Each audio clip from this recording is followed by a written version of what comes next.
The last memorial beacon had been drifting for 197 years.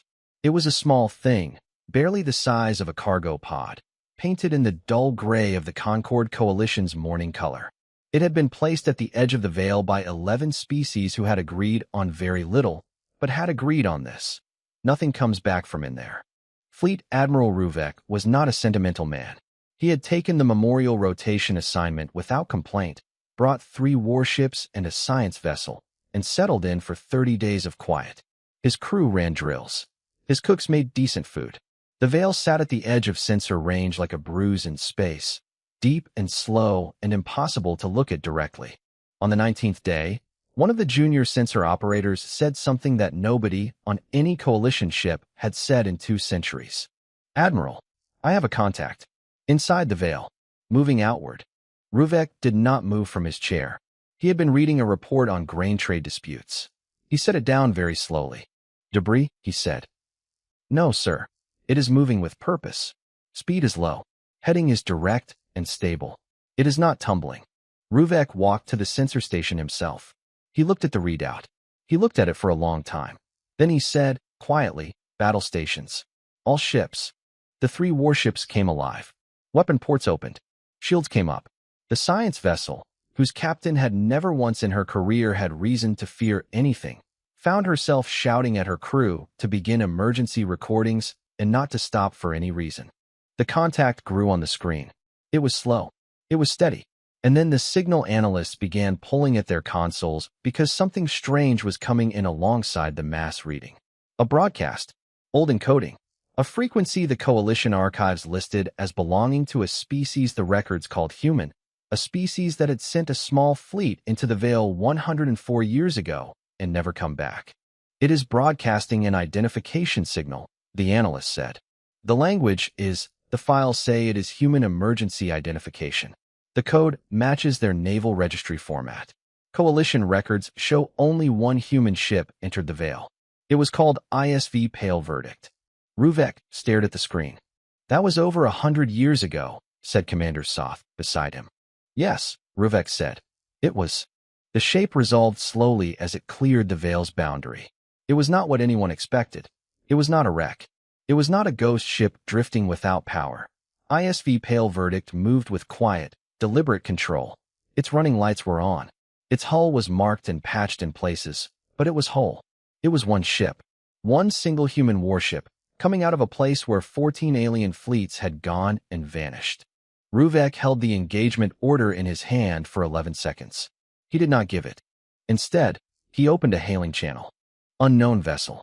You are broadcasting on a human naval frequency. Identify yourself and state your condition. You are surrounded by Concord Coalition warships. Do not make any aggressive action." There was a pause. A long one. Long enough that Soth leaned toward him and murmured, "Admiral, we should." Then a voice came back. It was calm. It was human. It spoke in Coalition standard with an accent that matched no living dialect in the Coalition's records, but was perfectly understandable. "This is Captain Aldrich Voss of ISV Pale Verdict, Human Naval Registry. Our condition is stable. We are not in distress. We are not hostile. We are aware we have been absent for some time, and we are prepared to submit to any inspection or debrief your command requires. We request permission to dock at your nearest vessel." Ruvek looked at Soth. Soth had no expression because he was too busy being afraid to make one. On the science vessel, the captain had gone very still. She pulled up the species file on humans. She read the entry. It was short. It said that humanity had been a promising, if unusual, species, that they had contacted the Coalition approximately 120 years ago, that they had declined most formal treaty structures, and that the last recorded contact was a human fleet of 3 vessels entering the veil in what appeared to be a deliberate exploratory mission. Status: lost. Last contact: 104 years prior. She closed the file. She looked at her screen. ISV Pale Verdict was sitting in space with its running lights blinking in a slow, patient rhythm, waiting for an answer the same way something waits when it has already decided it will wait as long as necessary. She opened her recorder. "This is Science Vessel Convar, Captain Desh Ilyuan recording. The date is the 19th day of the memorial rotation. An unknown human warship has exited the veil. It appears intact. It appears crude. It has identified itself as ISV Pale Verdict. She paused. I want it noted that I have been a scientist for 31 years, and I do not know what I am looking at.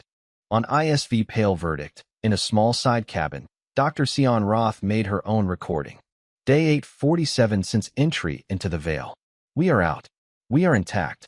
All 12 crew accounted for. We have made contact with a coalition blockade fleet. Aldrich looks tired. We are all tired. But we are out. A pause. Begin mission log, Phase 2. Contact established. Proceed. Nobody in the coalition had a protocol for this. There were protocols for first contact. There were protocols for hostile contact, for derelict contact, for signals from deep space and from dying ships and from species that had been declared extinct. There was no protocol filed anywhere in the coalition's combined military and diplomatic archive for a ship that came back from a place where nothing came back from. Ruvek made a decision the way he made most decisions, quietly, and with the knowledge that he would have to explain it later. He allowed the docking. ISV Pale Verdict chose its own airlock. That was the first thing that unnerved the crew of Ruvek's flagship. They had transmitted docking coordinates. The human ship acknowledged the coordinates, paused for exactly 4 seconds, and then moved to a different airlock on the far side of the docking ring. When Ruvek's communications officer asked why, the calm voice of Captain Voss replied, "Better angle for our sensors to monitor the Veil's boundary while we are stationary. We prefer not to lose visibility on the exit point." Soth said this was suspicious. Ruvek thought it sounded like a crew that had spent a very long time being careful and had not yet found a reason to stop. The boarding team that entered Pale Verdict was 12 coalition soldiers and 2 analysts. They were ready for anything. They had been briefed on every scenario the combined tactical minds of 3 warships could produce in 40 minutes. They were not ready for what they found. The ship was clean. Not just functional, clean. Organized in ways that spoke of long discipline. Every surface had a purpose and was being used for that purpose. The crew of 12 humans they met were calm. Not the calm of people pretending. The calm of people who had been in difficult situations for so long that calm had become the only setting they had left. The analyst, a woman named Prin who specialized in unknown technology, began scanning the hull interior and immediately got error readings on her instruments. She recalibrated. She got more errors. She tried a 3rd time. The readings were not errors. The alloy composite of Pale Verdict's inner hull was simply something her instruments had no category for. She pulled a senior engineer aside and said, very quietly, "What did you make this out of?" The engineer, a large man named Bram Okafor who was drinking something hot from a sealed container, looked at her and said, "Mostly what we brought with us, plus what we found in there. We had a lot of time." He took another drink. "Do you want the full materials list?" Sion wrote it all down. She writes everything down. Prince sent a message back to Ruvek that said only, "Their hull composition is unknown to our instruments. I do not believe this is a threat. I believe they have been doing materials science in an anomalous physics environment for 2 years, and the results do not match our baseline. Request full technical debrief be added to the agenda." The debrief itself was conducted in Pale Verdict's small meeting room, which had a table that was bolted to the floor at an unusual angle, a detail nobody asked about, but everyone noticed. Captain Voss sat across from Ruvek and Soth and answered questions with a directness that left no room for evasion and also somehow no room for drama. How many crew entered the Veil? 12. How many are present now? 12. Were there casualties? 3 serious injuries in the first 6 months. All recovered. How long were you inside? 847 days by ship calendar, which matches approximately 2 years and 4 months of external time. Do you have documentation? Approximately 9,000 pages of it. Soth leaned forward. How many ships are still inside? From the other fleets? Voss looked at him. None that we found still operational. We found debris fields. We found some intact hull sections. We recovered what data we could from them. He paused. They went in and hit the interior geometry wrong. It is not forgiving if you panic.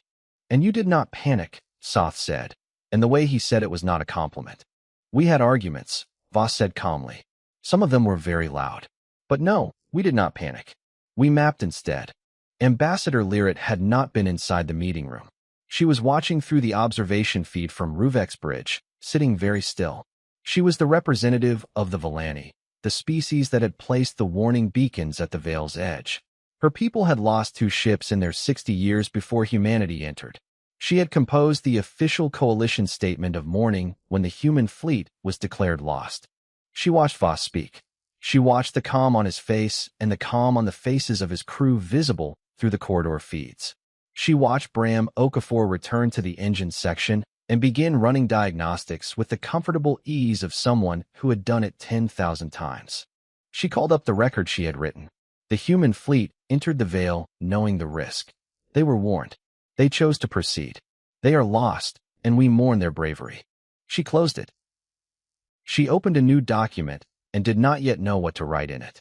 Outside, in the corridor of pale verdict, Dr. Sion Roth passed a coalition soldier and nodded at him pleasantly. The soldier had been trained to be ready for threats.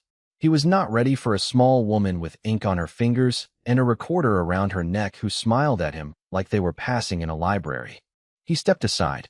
She walked past. She was already talking quietly into her recorder before she reached the next corner. The coalition did something it had never done before. It sent its most senior xenobiologist aboard a human vessel to conduct a live crew assessment. His name was Ferran, and he had spent his career studying species from a comfortable distance. He was deeply uncomfortable now. He sat across from each human crew member for 30 minutes, one at a time, with a list of questions designed to assess psychological stability, memory reliability, and whether they were who they said they were. It was the coalition's polite way of asking if they had been replaced by something. The first crew member he interviewed was Lieutenant Dara Osei. She sat down, looked at his list of questions, and said, "Is question 7 asking if I feel like myself?" Ferran blinked. "It is assessing your continuity of personal identity." "Right? Yes. I feel like myself. I feel like a version of myself who has not had fresh food in 800 days and has strong opinions about gravitational cartography, but still essentially myself." She tilted her head. "Do you want me to walk you through my psychological state from month 3, when things were very bad, through month 7, when Bram fixed the water recycler and morale returned to acceptable levels? I can be specific." Ferran had not expected specificity. He said yes. She was specific. He spent 2 hours with her instead of 30 minutes, and left with 12 pages of notes, and a strong feeling that these people were not constructed imitations of anything. They were simply people who had been through something long and difficult, and had come out the other side with very clear memories of all of it. Ferran reported to Ruvek. All 12 crew members are consistent with 2-year-long duration deep space exposure under high stress. No signs of external influence. They are what they say they are. Commander Soth read this report and filed a dissent. His dissent said, "Their calm is not natural. No crew of 12 could survive 847 days inside an anomalous space region without documented psychological breakdown. The absence of breakdown is itself suspicious." Dr. Roth somehow got a copy of this dissent. She came to the debrief session the following morning with a stack of data files, set them in front of Soth, and said, without any particular heat, "We had breakdowns. Month 3, Month 5, Month 9, and Month 14. All documented. Crew member reports, personal logs, medical assessments, resolution protocols, and outcome records. You did not ask for breakdown documentation. You should have asked. We would have given it to you." Soth stared at the files. He did not thank her. The question everyone wanted answered and nobody had directly asked yet was what was actually inside the veil. Ruvek finally put it directly to Voss that evening, sitting in the meeting room that smelled faintly of engine oil and whatever the humans used for coffee. Voss thought for a moment before answering, and it was a real moment of thought, not stalling. "The geometry inside is wrong," he said. "Not impossible. Wrong. Like someone built space by following most of the rules and then stopped caring near the end. Light moves at angles you do not expect. Gravity pulls in directions that do not match the mass distribution. The first 6 months, our navigation systems were useless because they assumed physics worked the way they work out here. We had to rebuild our navigational model from scratch using direct observation. For 6 months you were lost. For 6 months we were confused," Voss said. "There is a difference. Lost means you have stopped trying to understand where you are. We never stopped. It just took time to build new tools." Ruvek looked at him for a long moment. He had commanded fleets for 30 years. He had met brave people and stupid people, and people who were both. He was having difficulty deciding which category this man fit into, and was slowly arriving at the conclusion that neither category applied. The other fleets, Ruvek said. You said they hit the interior geometry wrong. Yes. They went in expecting normal space and treated the anomalies as malfunctions. They overcorrected. At the velocities they were traveling, overcorrection in that kind of field, Voss paused. They did not suffer long. The debris fields were not large. The room was quiet. Ruvek said, You were inside for nearly 2.5 years. At what point did your crew consider turning back? Month 4, Voss said immediately. We voted. 7-5 in favor of continuing. Month 8 we voted again. 9-3 in favor of continuing. After that we stopped voting because the answer was always going to be the same. He looked at his hands. We had come too far to come back with nothing. And we were starting to understand the place. Turning back from something you are starting to understand is its own kind of failure. Ruvek sent his nightly report to Coalition Command that evening. He wrote, The humans are cooperative, transparent, and in full command of their faculties. Their data is real. Their survival is documented. I have no explanation for how 12 people maintained cohesion under these conditions. I am not sure the explanation matters. What matters is that they did. He stared at that last line for a while. Then he sent it. On the 4th day, Dr. Sion Roth asked for access to the Coalition's historical archive on the Veil. This was an unusual request. Most crews that had just survived a 2-year ordeal in an anomalous space region asked for food, communication access to their families, and sleep. Roth had done the first 2 briefly and the 3rd in short intervals, and had otherwise spent every waking hour cross-referencing Pale Verdict's internal mission logs with the data the Coalition transmitted over. Ruvek gave her the access. He gave it partly because refusing seemed petty and partly because he wanted to see what she was looking for. She found it in 11 hours. The formal presentation she requested was small. Ruvek, Soth, Farhan, Ambassador Lyrit, who had come aboard without quite announcing why, and the captain of the science vessel Convar, Desh Ilyuan, who had sent a request saying simply that she would like to be present for anything scientific in nature. Roth stood at the front of the room without visual aids or theatrical build-up. She had a data pad. She talked. Every fleet that entered the Veil over the past 2 centuries entered at high tactical velocity, she said. This is standard Coalition military doctrine for entering unknown space. You go fast so you can maneuver quickly. The first anomaly they encountered in every case was a lateral gravity shear. We have it in the debris field data. You can see the stress fractures on the hull pieces we recovered. The fractures are consistent with a ship trying to execute a fast turn inside a gravity field that did not behave the way its navigation system calculated. She brought up a diagram on the room's screen. Hull fragments. Stress fracture analysis. Trajectory modeling. They turned the wrong way, she said. Not because their commanders were bad. Because the field did not match any field their systems had a model for. At high velocity, the wrong turn in that kind of gradient is not survivable. Lyrit said, very quietly, all 14 fleets. All 14, yes. Same entry velocity range. Same type of initial anomaly encounter. Same failure mode. Roth looked up. Our ship entered at 1/4 standard approach speed because our mission was exploratory, not tactical. We hit the same anomaly. We had time to feel it before we had to respond to it. That is the only reason we are here. Desh Ilyuan, the science captain, said, You survived by accident of mission type. Partly. After the first anomaly, we knew the space inside did not match standard models. So we slowed down further and began building a new model before we moved. Every time we encountered something that did not make sense, we stopped and studied it until it made sense before we went further. Roth put her datapad down. 847 days. Most of that time was spent not moving. Mapping, testing, revising the model, moving 30 minutes, stopping again. Soth made a sound. It was not quite contempt and not quite confusion. That is not a military approach. No, Roth agreed. It is a scientific one. Then Ruvek said the thing everyone in the room was already thinking. You have navigational charts. Yes. Charts that would allow a ship to transit the Veil safely. With a crew trained on the interior physics model, yes. It would still not be easy, but it would not be lethal. The room was very still. Ruvek said, "What do you want for them?" Roth blinked. It was the first moment in the presentation where she looked genuinely surprised. "Want for them? The charts. What does your government want in exchange for the navigational data?" Roth looked back at the door for a moment, as if confirming that Voss was not behind it. Then she looked back at Ruvek. "Nothing," she said. "We are going to give them to you. That is why I asked for this presentation. We were going to submit the data package to your science vessel's archive this afternoon." Soth stood up. "That is not how this works." "How what works?" "Leverage. Strategic data. You have information that 14 fleets died acquiring.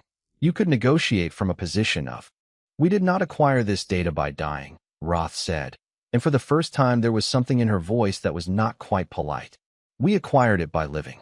And we are giving it to you because the next species that goes into the veil without it will not come back, and we would prefer they come back." She looked at Soth steadily. "We do not need leverage from you.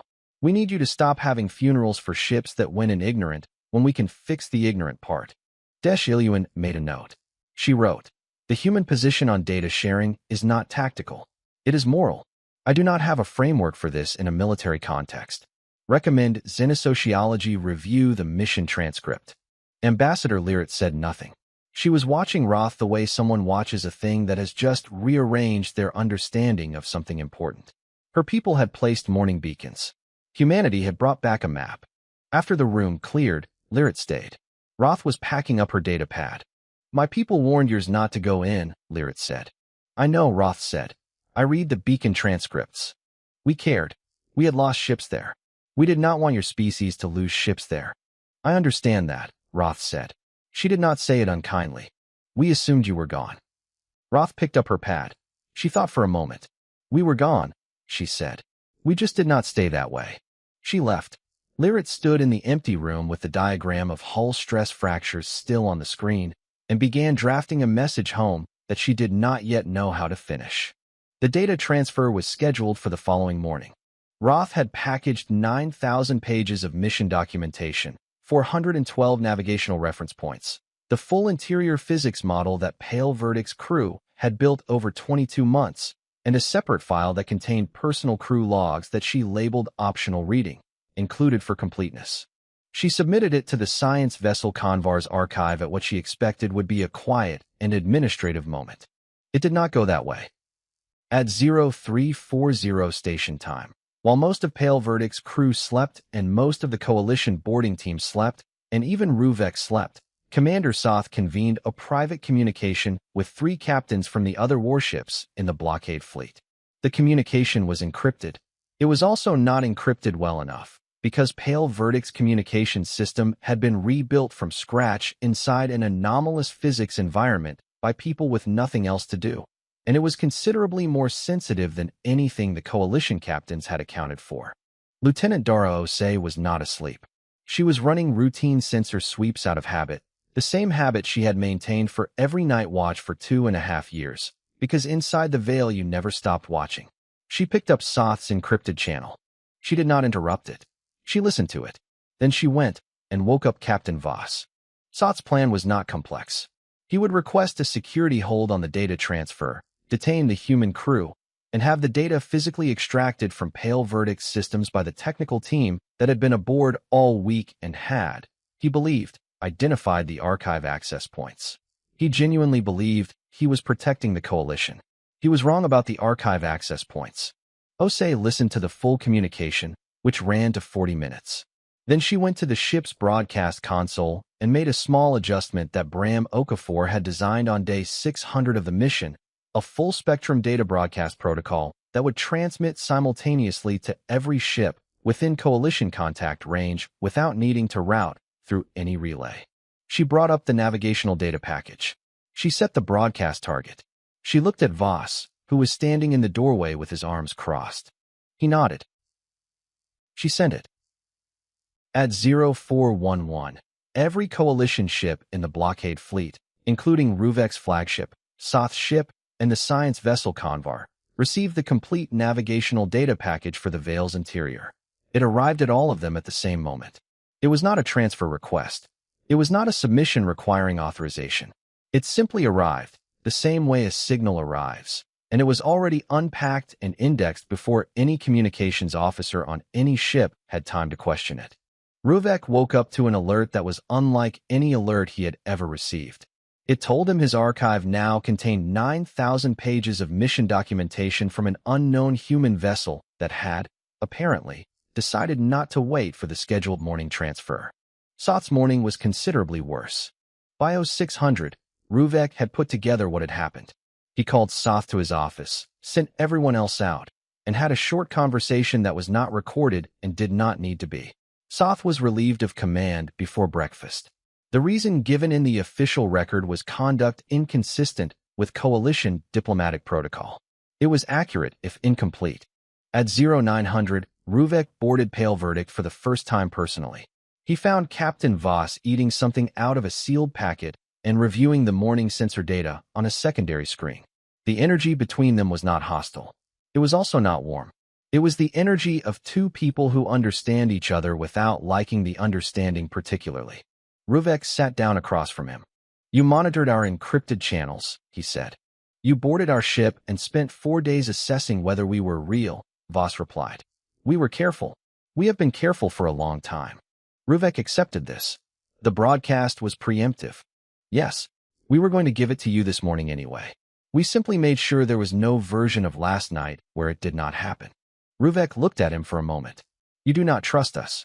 "We trust you as much as it is reasonable to trust a fleet that had weapons locked on us for the first 2 hours," Voss said. "Which is not nothing. You held the engagement order. That matters." He set down his food packet. "We are not naive, Admiral. We spent 2 years inside something that would have killed us if we stopped paying attention for even a few days. We stopped being naive in there. It would have been an expensive habit." Ruvek looked at the hull around him. The patched sections. The modified systems. The engineering marks that did not match any coalition standard. "My analyst says your hull alloy is not in any database she has access to." "No, Bram made it. Your engineer." He got bored. A pause. He gets creative when he gets bored. It was month 11. The alloy is documented in the technical files. Your scientist can have the formula. Ruvek returned to his ship and wrote a report to Coalition Command. He wrote that humanity was not what the records described. The records described a species that had been lost. What he had found instead was a species that had been somewhere difficult for a long time and had come back more capable than anyone had planned for. He sent it. Then he looked out at Pale Verdict docked at the airlock it had chosen for itself, running lights blinking in that slow, patient rhythm. He decided, practically, that this was going to change a great many things. Pale Verdict had been docked for 9 days when the first formal diplomatic signal arrived. It did not come from Ruvek's fleet. It came directly to Pale Verdict's communication array, routed through the Coalition's deep space relay, and it bore the seal of the Daven Collective, one of the 11 species in the Coalition and, notably, the species that had sent the largest fleet into the Veil 40 years ago. 43 ships. None returned. The signal was addressed to Captain Aldrich Voss personally. It said, "We have received the navigational data. We have begun review. We have no words for what we owe you. We would welcome contact at your earliest convenience." Voss read it twice. He set it on the table and thought about 43 ships. The second signal came 2 hours later from the Mireth Assembly. They had lost 2 fleets. The signal was formal and short and asked whether humanity would be willing to participate in a joint scientific review of the navigational data. The third signal came from a species nobody on Pale Verdict had records for, because they had only joined the Coalition 14 years ago. Their signal was the longest. It said that they had been planning to send an exploratory mission into the Veil the following year. They had been building the ships for 3 years. They were stopping that construction. They wanted to know if a human crew would be willing to help them train pilots on the interior physics model instead. Lieutenant Osei read this one aloud to the crew at dinner, flat-voiced, until the last line. "We did not know you were still out there, but we are very glad that you are." She put the reader down. She said, "Right," and went quiet in a way that was not her normal manner. Nobody commented. That was understood. Ambassador Lyric came to Pale Verdict on the 7th day with a data chip and a stiffness in her manner that was not hostility, but was the closest thing to vulnerability her species showed in public. She asked to speak with Voss alone, and Voss agreed. In the meeting room, Lyric set the data chip on the table. This is my people's original Veil survey. 60 years old. Incomplete, because we lost ships still inside when we decided to stop. You gave us your data. I want you to have ours. Voss looked at the chip. They agreed to release it? Lyrit was quiet for a moment. They will, she said, which was not quite the same thing, and they both knew it. Voss picked up the chip. He turned it over once. He said, your beacons. The ones at the edge of the veil. They were placed because your people cared. Yes. We saw them when we came out. The signals were still running. He looked at her. Thank you for that. Even when we did not come back the first time you expected us to, you kept them running. Lyrit had nothing to say to this. She nodded once, which for her species was more than it appeared. The departure was on the 9th morning. Ruvek came to the docking bay himself, which was not required, and which his second-in-command noted was unprecedented. The new second-in-command, a quiet captain named Dare who had replaced Soth without any particular drama, stood 2 steps behind him and watched. Bram Okafor was the last one back aboard. He had spent the final 2 days with the Coalition engineers, talking through the alloy formula and hull modifications. By the end, they were arguing about thermal dispersal coefficients in the way engineers argue, which is energetically and without real animosity. He shook hands with all of them. They had not expected handshakes and had to look up the gesture. The handshakes were slightly too firm. Okafor did not comment. Ruvek extended his arm, the Coalition's formal gesture of acknowledged debt. Voss matched it without hesitation. Nobody had told him what it meant. He had apparently looked it up. Pale Verdict undocked without ceremony. It moved away from the fleet at the same calm pace it had arrived at, running lights blinking. Dare, watching it go, said to Ruvek, where do you think they have been for 100 years? Before the mission, I mean. The records show almost no contact after first interaction. Ruvek watched Pale Verdict until it was a point of light. The records show almost no contact with us, he said. That is not the same thing. Inside Pale Verdict, Roth recorded the final mission log. She sat in the small cabin that had been her home for nearly 3 years and spoke quietly into the recorder with the habit of someone who had not missed a single entry since day one. ISV Pale Verdict. Mission elapsed time 1,091 days. We are in transit to human space. 12 crew present, all in good condition. The Coalition has our navigational data. 3 governments have made formal contact. A 4th species has canceled a mission that would have ended badly. The Villani gave us 60 years of Veil survey data that we did not ask for. She paused. We wanted to find out what happened to the other fleets. We found out. We came back. That is the complete version of the mission objective. Another pause. Bram is already working on something. He says the alloy behaves differently in normal physics, and he wants to test the variance. Dara is sleeping. Aldrich is watching the stars. She looked at the recorder. We went where nothing came back from. We came back. I do not know if that means something large about humanity or something small about us specifically. Either way, she stopped the recording. Outside the porthole, normal space moved past in its ordinary way, ordinary stars doing ordinary things, and it was the most beautiful thing any of them had seen.